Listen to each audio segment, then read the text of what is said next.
Welcome to Breaking It All Down. I'm Count Zero. Well, this episode we are finally finishing the best of the rest for Nintendo Power's first year, 1988 through 1989. I have one correction to make this time. I had put RoboCop on my spreadsheet twice, and I'd forgotten to mark Hudson's Adventure Island as reviewed, which would have brought this episode up to 11. My bad. So this time, I'll only be covering 10 titles instead of 11. So for all the previous numbers on this list, just bump them all up by 1. Still, that gives us 10 titles to cover this episode, so we've got a lot of ground to cover. Let's get started. Number 10, Rygar by Tecmo. 1,395 points. Rygar is probably the fourth side-scrolling, or semi-side-scrolling, Zelda-styled RPG I've reviewed thus far, including Zelda 2, and it's also the worst. This isn't because of the controls or the gameplay, both of those are fine. It's due to the fact that, well, this is the first Zelda 2 styled game I've played thus far that doesn't let you continue. If you die in the game once, you go back to the beginning of the game. Now, even on its own, in a more traditional action game like Contra or Ninja Gaiden, this would be frustrating, but all it would really do is put the game in the territory of bad, but not terrible. No, what makes this game design decision make this game truly terrible is the fact that in order to progress in this game, you have to grind. You see, in this game you gather two different kinds of experience to level up your character. Tone, which increases your attack power, and Last, which increases your health. The last one, no pun intended, is the most important because of the whole lack of continues thing. However, you don't just gain Last XP by killing enemies. No, you see, you gain it by picking up items that some, but not all, of the enemies drop when you kill them. This means you have to grind like hell. This also makes the inability to continue, and takes this whole game from merely bad to truly unforgivably terrible. Number 9, Bad Dudes by Data East. 1,479 points. Bad Dudes is a home port of a fairly successful arcade brawler. One which is probably best known for its simplistically silly story, one which is so well known I don't even need to show you the opening cutscene. The president has been kidnapped by ninjas. Are you a bad enough dude to save him? However, it's also a game which controls very well, with one real significant problem. Limited continues. Yeah, if you had unlimited continues, you could probably beat this game in, a couple hours. On the other hand, though, if you're playing this game in the arcade, you really had as many continues as you had quarters, and assuming that the game cost, $30 on release, and you used as many quarters in the arcade as you spent on the game, that's about 120 continues. As an aside, this gives me an interesting little gameplay idea for any future arcade ports of retro video games or whatever. Or if somebody decides they want to go back and make a retro-styled arcade game or something like that. Just a thought to put out there for all you indie game developers or whoever out there.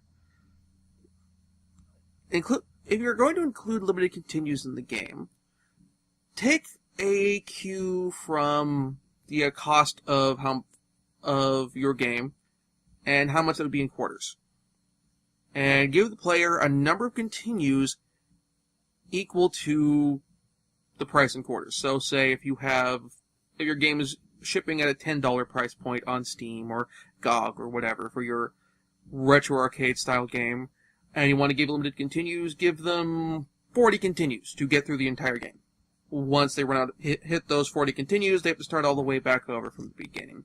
It's an interesting idea and kind of replicates, okay, you're playing this game in the arcade, and you have $10 in quarters with which to get through the game, and it's a 25-cent credit. Or whatever your yen equivalent is if you're a Japanese game developer watching this. Indie game developer. Just a thought that popped out of my head. Moving on, back to the game. Aside from the continues issue, Bad Dude's biggest weakness is the fact that the developers tried to basically put the same number of characters, and by characters I mean sprites, on screen at once in the home version as they did in the arcade version, with the problem being that the NES's hardware simply can't handle it, leading to on-screen flicker. This is particularly noticeable whenever one of the white ninjas dumps caltrops on screen. From a coding standpoint, each caltrop counts as one character, sprite. Thus, once the caltrops are thrown, the number of enemies on screen is immediately increased by 4. Now, from a coding standpoint, or what have you, this is fairly straightforward to fix. You put a hard limit on the number of characters on screen at once and dump the caltrop throwing enemy. This is how Double Dragon on the NES handled things. A hard cap on the number of enemies on screen, this including objects and weapons, and limitations on the type of weapons enemies use. Nothing that would be thrown and be left behind, or like scatter obstacles to deny access to a certain area of the screen. It speaks to Data East's dedication to bringing as much of the arcade experience to the home as possible, that they tried to incorporate gameplay elements from the arcade version over the NES's memory restrictions, but it still leads to a game where you get lots of on-screen flicker fairly often at times. It's a noble, though distinctly flawed, effort. Number 8, Town & Country Surf Design by LJN and Atlas. 2,339 points. This game is a complete pile of hot garbage. It consists of 2 mini-games, one a surfing event, the other a street skateboarding event, where both involve trying to get the highest score possible while avoiding obstacles and reaching the end of the hypothetical course. However, the controls are just too frustrating to make either minigame fun, even if you complete either one. There's only one course, so it's not like there's real replay value aside from trying to get a higher score. Just, if you want a skating game, or extreme sports game or something like that, from the 8-bit era, get Skate or Die instead. Number 7, 1943 by Capcom. 3,950 points. This game is a considerable improvement over 1942. The game adds some basic leveling up mechanics, along with the password system and a continue system, both of which makes the game considerably more fun, and also puts it heads or tails above other shooters for the NES. It's also developed by Capcom themselves, as opposed to a third party like Tosei or Micronix. I still wouldn't play this game without the assistance of a controller with TurboFire though, but it's definitely much more fun than several of the other shooters I've played thus far. Number 6, Rampage by Data East and Midway. 4,659 points. If Rampage looks familiar to you, that's because Fix-It Felix Jr., the game from Wreck-It Ralph, is basically kind of the reverse of Rampage, where you're trying to pick up the pieces of what the rampaging monster has done. This is a fairly good port of the arcade version, albeit one with a smaller number of monsters to choose from, but it still controls very well. The game also has a very simple continue system. While your death animation is taking place, just mash the B button, and you get your health back and you don't lose any points. The controls are solid and the game is generally fun, and I enjoy the game a lot, more than I am now if I was playing it as a 2-player game. In fact, I'm considering this strongly for my 2-player pick of the episode. Number 5, Double Dribble by Konami. 4,928 points. I'm really not a fan of console basketball games. As mentioned earlier, I don't really like to play sports as video games that I could or have in the past played better in real life. Well, this game is one which definitely scratches that I could do better than this right now in a pickup basketball game with a bunch of friends, so I'll go do that instead itch. Number 4, Top Gun by Konami. 5,235 points. And we have another game on the list that was previously reviewed by the Angry Video Game Nerd. If you haven't seen his review, Top Gun is a flight simulator which you play on a controller with a D-pad that has 2 buttons. Technically 4 if you include start and select.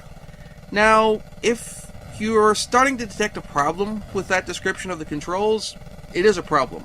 At this point in gaming history, the most quality flight simulators were on home desktop computers, like Ataris and Commodores and what were then referred to as IBM-compatible desktops. As with a keyboard and a joystick, you have enough buttons to handle different things like different throttle speeds, switching between different kinds of weapons, pitch and yaw, and all that sort of stuff. as opposed to Top Gun, which can handle a maximum of 2 weapons and basically 1 speed for the airplanes, which ultimately turns the game into an inferior Afterburner clone. Skip it. Number 3. Milon's Secret Castle by Hudson Soft. 5,952 points. A while back, when I was reviewing Mickey Mousecapade, I described a concept I referred to as block bitching. The idea that in order to progress through a game, you have to shoot an invisible block that you can't see otherwise. This in turn requires you to play the game by shooting at pretty much everything in order to find whatever you need to progress. If I was to pick one game as the example of block bitching, it would be Milon's Secret Castle. As it is, the shooting controls are crappy anyway, as instead of shooting straight ahead, you shoot at a weird angle, either kind of up by like 30 degrees or down 30 degrees, and the run is this weird sort of acceleration thing going on where instead of like moving at a constant rate and then holding down a button to sprint, you move at a normal rate for a few steps and then start speeding up, which makes it difficult to kind of control and set up for certain jumps and that sort of thing. I just would recommend not playing this game. Number 2. Mega Man by Capcom.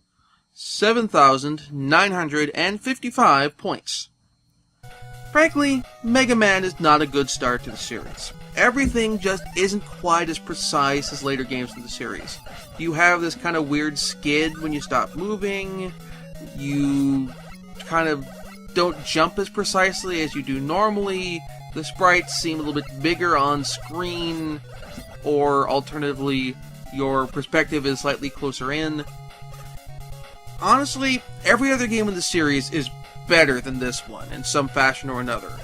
I would say this game is certainly worth checking out if you want to see how the series begins, but if you want to skip this title, you're not missing anything. Aside from maybe a few of the iconic bosses like Gutsman and that sort of thing, but some of them show up in later games anyway, so you're fine skipping this game entirely. Number 1. Castlevania by Konami. 9,886 points. Castlevania is a game that, like Ninja Gaiden, is well known for being absurdly hard and absurdly fun. Both games have massive amounts of character. Ninja Gaiden brings its out through its lavish cutscenes, well, lavish for the time, and Castlevania brings its out through its gothic atmosphere and the design of the enemies. The levels are brilliantly designed, though both have cheap enemies. However, I found that while the two games have their strengths, I like Castlevania more. For me, the gothic atmosphere appeals to me more, and I've noticed that the enemy spawns feel more balanced here than they do with Ninja Gaiden. You don't often run into a situation where, because the scroll of the level has reached a certain point, you have one group of enemy endlessly spawning over and over again, 'cause. My 2-player pick for this week is Rampage, which provides an excellent experience for 2 players. Definitely something where, if you're going to sit down and play a classic arcade game on a home console with a friend, this is a pretty good way to go if you're on the NES, as opposed to Genesis or Super Nintendo or any other game system. It's a good game to go with. The single-player pick, I have to say the number 1 game on the list overall is definitely a worthy pick for Pick of the Week, and that is Castlevania. It is the start of one of my favorite video game franchises. As I mentioned in the review of the game itself, while both this and Ninja Gaiden have a kind of similar connection to each other in terms of difficulty and controls and that sort of thing, I like Castlevania a little more. It's sort of gothic horror atmosphere that appeals to me. And the music in both games is both good, but I like the music in Castlevania a little more. So, next episode we start Nintendo Power's 2nd year. And I'm looking forward to covering through all of this because we have the Game Boy coming out. And I'm looking forward to covering some of the games there. And also, there's the matter of Tetris. Gotta love Tetris. So, if you enjoyed this episode, please like this video or give it a thumbs up on YouTube or wherever else you're watching this. And please subscribe to my channel if you want to know when the next episode comes out. So, until next time, I'll see you then.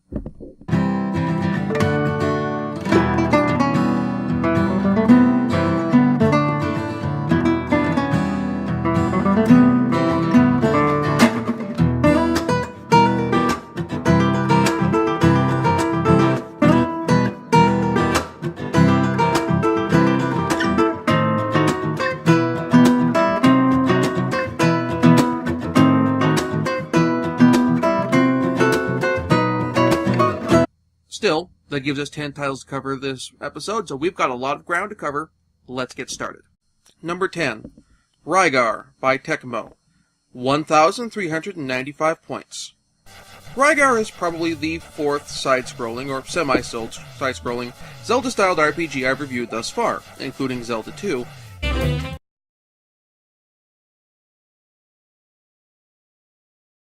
Hello, welcome to Breaking It All Down. I'm Count Zero. Well, this episode we are finally finishing the best of the rest for Nintendo Power's first year, 1988 through 1989. I have one correction to make this time. I had put and it's also the worst. This isn't because of the controls or the gameplay, both of those are fine. It's due to the fact that, well, this is the first Zelda 2 styled game I've played thus far that doesn't let you continue. If you die in the game once, you go back to the beginning of the game. Now, even on its own, in a more traditional action game, like up on my spreadsheet twice. And I'd forgotten to mark Hudson's Adventure Island as reviewed, which would have brought this episode up to 11. My bad. So this time, I'll only be covering 10 titles instead of 11. So for all the previous numbers on this list, just bump them all up by 1.